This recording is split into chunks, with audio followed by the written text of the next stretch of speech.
Welcome friends. आज हम बात करेंगे आपके कक्षा 12 जीव विज्ञान के मोस्ट इम्पोर्टेंट क्वेश्चन के बारे में, जो कि आपकी पूरी किताब में से रहने वाले हैं। ये क्वेश्चन अगर आपने कर लिए तो आपको बोर्ड में से 100 में से 100 लाने से कोई भी नहीं रोक सकता।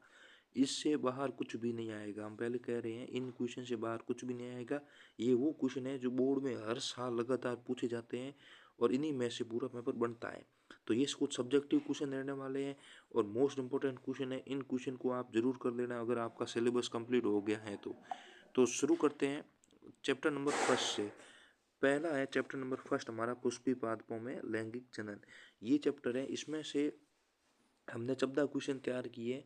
इन 14 क्वेश्चन के अलावा आपको कुछ भी नहीं तैयार करना है। ये 14 क्वेश्चन अगर आपने तैयार कर ली तो आपका ये चैप्टर हो जाएगा पूरा एकदम कंप्लीट। फिर इन 14 क्वेश्चन के बेसिस पे आपके एमसीक्यू क्वेश्चन बन सकते हैं। फिर ये जो प्रश्न है, इनमें पहला प्रश्न है भ्रूणकोश और भ्रूणपोष में अंतर आपको अच्छी तरह से आना चाहिए। फिर है भ्रूणपोष क्या है और इसके विभिन्न प्रकार भी आपको आने चाहिए। उसके बाद में एक प्रारूपिक बीजाणु की जो संरचना है वो आपको आनी चाहिए।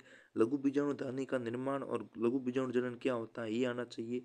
द्विबीजपत्री द्विडाइकोट होते हैं, उनमें भ्रूण का परिवर्तन किस प्रकार से होता है। और ये जो प्रश्न है बीजांड का परिवर्तन और गुरु बीजाणु जनन, पर परागण के प्रकार और परागण के लाभ, उनकी हानि, अनुन्मूली एवं उन्मूली परागण क्या होते हैं उनके बारे में, पुष्पी पादपों की जो भ्रूणकोश की सूत्र गुणिता होती है वो क्या होती है। ये सभी प्रश्न आपने तैयार कर लिए तो आपका ये चैप्टर नंबर 2 हो जाएगा, वो एकदम अच्छी तरह से तैयार हो जाएगा। ये चैप्टर एकदम इजी चैप्टर है। इसमें से आपको ज़्यादा कुछ पढ़ना भी नहीं पड़ेगा, एकदम इजी वे से सभी याद हो जाएंगे। पुष्प के बारे में बेसिक डिटेल है वो आपको याद करनी है।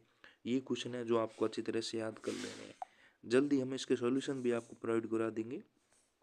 फिर आपका जो अध्याय नंबर 2 है वो आता है मानव जनन, जिसको अपन ह्यूमन रिप्रोडक्शन कहते हैं। मानव जनन में हमने ये 8 प्रश्न तैयार किए हैं। इन 8 प्रश्न को आपको अच्छी तरह से तैयार करना है। पहला प्रश्न है अपरा के जो परिभाषा है, अपरा क्या होती है, प्लेसेंटा की परिभाषा और अपरा के कार्य क्या हैं। जो भ्रूण और माँ को जोड़े रखती हैं उनके अंगों को, ताकि भ्रूण में जो ऑक्सीजन और कार्बन डाइऑक्साइड का परिवहन हो सके और भ्रूण को पोषण प्रदान मिल सके। फिर है पुरुष के नर जनन तंत्र के बारे में हमको वर्णन करना है और मादा जनन तंत्र के बारे में वर्णन करना है। इसके बाद में जो अगला प्रश्न रहेगा वो रहेगा युग्मक जनन के बारे में। युग्मक जनन क्या होती है, इसकी जो नामांकित चित्र बनाने और मानव में शुक्र जनन की प्रक्रिया का वर्णन करना है। फिर अंड जनन की प्रक्रिया क्या होती है, इनका सचित्र वर्णन करता है। आप जो युग्मक जनन होता है, युग्मक जनन और अंड जनन में अंतर भी याद रख सकते हैं, इससे भी आपका काम चल जाएगा। युग्मक जनन और अंड जनन में अपने को एक तो अंतर आना चाहिए, अंतर आ गया तो आपका काम बन जाएगा।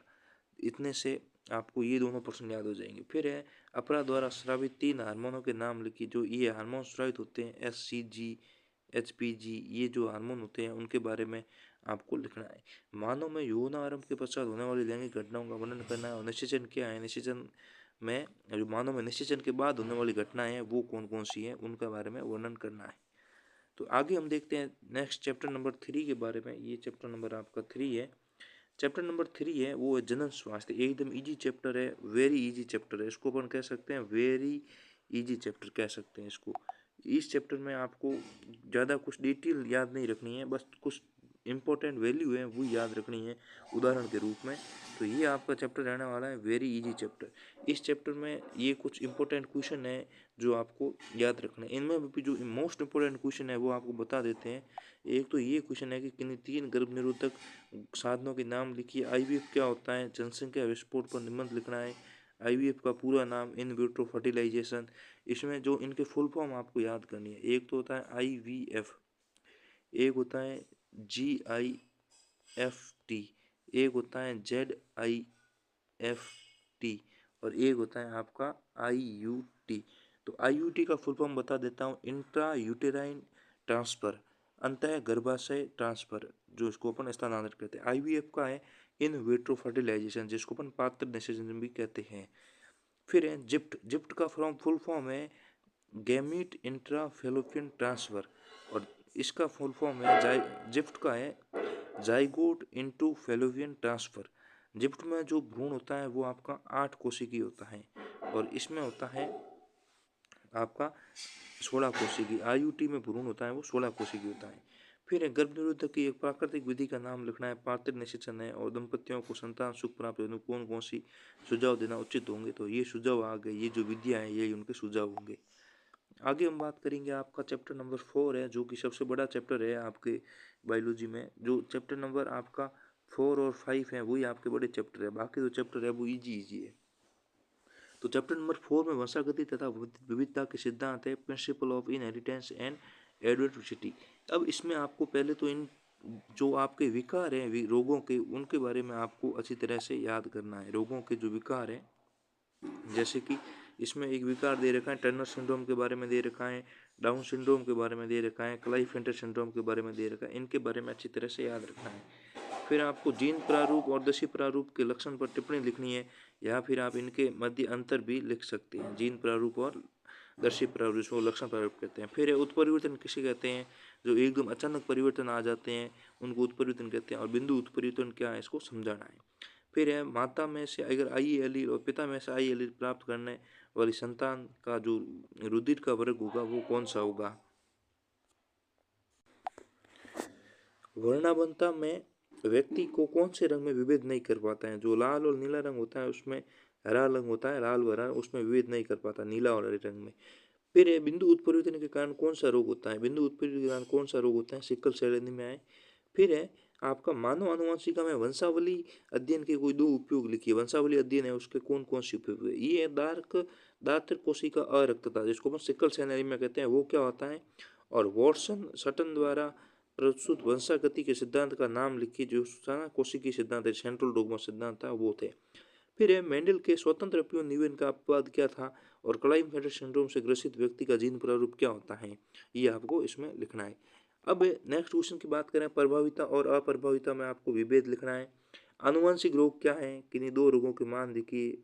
जो आनुवंशिक रोग होते हैं जो जीन में उथल पुथल के कारण हो जाते हैं, मतलब जीन में जो आपके सडन चेंज आते हैं उसमें हो जाते हैं। आनुवंशिक रोगों के नाम लिखने हैं, यही है आनुवंशिक रोग। टर्नर सिंड्रोम हो गया, डाउन सिंड्रोम हो गया, ये जेनेटिक रोग है। मानव में लिंग निर्धारण की प्रक्रिया को समझाना है। तो मानव में जो 46 गुणसूत्र होते हैं ना, 46 गुणसूत्र, उनके बारे में अपने को समझाना है।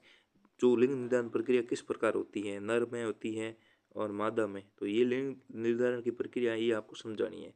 फिर लिंग संलग्न गुणों से आप क्या समझते हैं, और मेंडल के प्रभाविता के नियम को पनेट वर्ग की सहायता से समझाइए।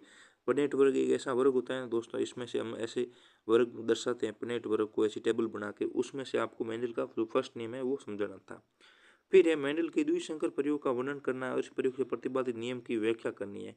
मेंडल का जो दूसरा नियम था उससे द्विसंकर प्रयोग था ना, वो मेंडल का दूसरा नियम था, इस प्रयोग से प्रतिपादित नियम की व्याख्या कीजिए। जो मेंडल का दूसरा नियम था वही द्विसंकर प्रयोग का वर्णन करना है। फिर है मेंडल के एक संकर प्रयोग को समझाइए, और इस प्रयोग के आधार पर प्रतिपादित नियम है उसको पनेट वर्ग का उपयोग करते हुए चित्र बनाइए। फिर ऐसा प्रभाविता किसे कहते हैं, मानव में रुधिर में वर्ग निर्धारण की प्रक्रिया को समझाना है। जनसंख्या में रुधिर वर्गों का आनुवंशिक आधार दर्शाइए। ये इंपॉर्टेंट क्वेश्चन है आपके, इन क्वेश्चन को आपको अच्छी तरह से तैयार करना है। फिर ये आपका 5वां चैप्टर आ जाता है, ये भी बहुत बड़ा चैप्टर है दोस्तों और इम्पोर्टेंट चैप्टर है, इसको आपको भी नहीं करना है। इसमें से आपको जो ये बड़े बड़े चैप्टर है इसमें से जो ये क्वेश्चन बताए गए हैं आप वो तैयार कर लेना, तो इनमें से बाहर कुछ भी नहीं आएगा। सबसे पहले है डीएनए और आरएनए में अंतर। डीएनए और आरएनए में अंतर क्या क्या है वो हम देख लेते हैं। डीएनए और आरएनए में अंतर आपको बेसिकली हम बताएं, डीएनए और आरएनए में अंतर सिंपल तरीके से। तो डीएनए का जो फुल फॉर्म होता है वो होता है डीऑक्सी राइबो न्यूक्लिक अम्ल, और आरएनए का फुल फॉर्म होता है राइबो न्यूक्लिक अम्ल। डीएनए में जो क्षार होते हैं वो होते हैं ये होते हैं AGTC, और इसमें होते हैं टी की जगह आ जाता है यू आ जाता है। आरएनए में आ जाता है टी की जगह यू आ जाता है, बाकी सेम भी रहते हैं ये जी और ए। तो ये उनके क्षार होते हैं। और आरएनए में जो शर्करा होती है वो कौन सी होती है, राइबोज होती है। और डीएनए में जो शर्करा होती है वो डीऑक्सी राइबोज होती है। इसके आधार पे आप सिंपल अंतर लिख सकते हो, ये कोई ज़्यादा टफ नहीं है। फिर मानव जीनोम परियोजना क्या है, जो आपके मानव जीनोम परियोजना क्या है, मानव जीनोम परियोजना की विशेषताएं क्या है, इनके लक्ष्य क्या है। तो ये जो मानव जीनोम परियोजना है, जो मानव जीनोम परियोजना है जिसको अपन मानव जीनोम परियोजना को तो आपको अच्छी तरह से याद करना है। इसमें से अब लगातार क्वेश्चन आ रहे हैं हर साल मानव जीनोम परियोजना का। फिर डीएनए के वॉटसन और क्रिक मॉडल को समझाना है। फिर आरएनए कितने प्रकार के होते हैं उनको समझाना है, टीआरएनए, एमआरएनए ये होते हैं ना, उनको समझाना है। अनुलेखन किसे कहते हैं, डीएनए में अनुलेखन की इकाइयों के भागों के नाम लिखने हैं। फिर आनुवंशिक कूट क्या है, इनकी विशेषताएं लिखिए। और फिर आपका 8वां प्रश्न है आनुवंशिक पदार्थ के जो गुणधर्म है वो लिखने हैं। अल्फ्रेड रसे और चैस का प्रयोग कि सही डीएनए के एक आनुवंशिक पदार्थ है, इसको सिद्ध करना है। न्यूक्लियोसोम किसे कहते हैं, डीएनए कुंडली का पैकेजिंग को समझिए और न्यूक्लियोसोम का नामांकित चित्र बनाइए। और डीएनए की अर्धसंक्षेप प्रकृति क्या है, और जो मेथुलेशन और फ्रेंकलिन ने जो ये प्रकृति दी थी उनके बारे में भी आपको समझाना है। आगे हम बात करें, आगे प्रश्न है हमारा स्थानांतरण या ट्रांसलेशन को परिभाषित करना है और ट्रांसलेशन की प्रक्रिया को समझाना है। ट्रांसलेशन का नामांकित चित्र भी बनाना है जो आपके एनसीईआरटी बुक में दे रखा है। फिर है बिंदु उत्परिवर्तन के परिणाम स्वरूप होने वाले दो रोगों के नाम लिखिए। लेक ओपेरोन क्या था और लेक ओपेरोन का नामांकित चित्र बनाइए। फिर है डीएनए की जो द्विकुंडली डीएनए की संरचना है उसकी 4 मुख्य विशेषताएं लिखनी है। तो वही है 4 मुख्य विशेषताएं हैं कि दो क्षारों के बीच की जो दूरी होती है वो 10 एंगस्ट्रॉम होती है और उनकी जो एक पिच की चौड़ाई होती है और उनके बारे में लिखना है। अब है यदि एक डीएनए रज्जु का अनुक्रम ये है तो उसमें से आधार बनने वाले एमआरएनए के अनुक्रम को लिखना है। एमआरएनए का अनुक्रम बनेगा वो तो 5 डिग्री से 3 डिग्री की ओर बनेगा। निम्न में से प्रत्येक जीन उत्परिवर्तन के प्रकार को समझाइए। ये कुछ इंपोर्टेंट क्वेश्चन थे 5वें चैप्टर के। अब हम बात करते हैं आपका चैप्टर नंबर, और ये है हमारे चैप्टर 6 के इम्पोर्टेंट क्वेश्चन। पहला क्वेश्चन है वीडियो ब्रिज के उत्परिवर्तन के सिद्धांत को समझाना है। फिर संयोजक कड़ी है लुप्त कड़ी को अंतर लिखना है, उसे आप क्या समझते हैं और प्रत्येक का एक दो उदाहरण लिखना है। ये क्वेश्चन आपका मोस्ट इंपोर्टेंट है, समझौता और समरूपता में अंतर, और ये वीडियो ब्रिज का ये भी इम्पोर्टेंट है। बाकी ये सब क्वेश्चन आपको एक बार तैयार कर लेने हैं। अब इसमें एक चीज़ याद रखनी है कि जो चैप्टर आपका वीक है उसमें से ये इंपॉर्टेंट क्वेश्चन है वो आपको सभी करने हैं, और जो चैप्टर आपका स्ट्रॉन्ग है, जिस चैप्टर का आपको पूरी तरह कमांड है, आपको पूरा आता है वो चैप्टर, उस चैप्टर के आप इंपॉर्टेंट क्वेश्चन करना छोड़ देना, क्योंकि उसमें से जो भी क्वेश्चन आएगा वो आप कर लोगे। लेकिन जो चैप्टर आपका वीक है उसमें से आपको जो क्वेश्चन नहीं आते हैं उनमें से ये जो कि इंपॉर्टेंट क्वेश्चन है दर्शा रखे हैं उनमें से आप कर सकते हो। फिर है मानव कल्याण में सूक्ष्म जीव, ये एक छोटा चैप्टर है, मतलब आपको स्मॉल चैप्टर कह सकते हो, छोटा ही चैप्टर है मानव कल्याण में सूक्ष्म जीव। इसमें जो जैव उर्वरक के बारे में बताया गया है बेसिकली, और जैव उर्वरक क्या होते हैं, इनका कृषि में महत्व क्या है, प्राथमिक एवं द्वितीयक उपचार के उनके बीच अंतर लिखना है, और नाइट्रोजन स्थिरीकरण करने वाले बैक्टीरिया के बारे में, और धान के खेत में कौन से बैक्टीरिया महत्वपूर्ण भूमिका निभाते हैं, और कवक और पादपों के बीच सहजीवी संबंध को क्या कहते हैं, और बायोगैस में कौन सी गैसें पाई जाती हैं। बायोगैस में मेनली जो गैस होती है वो मेथेन होती है, और मेथेन का जो सूत्र होता है वो होता है CH4।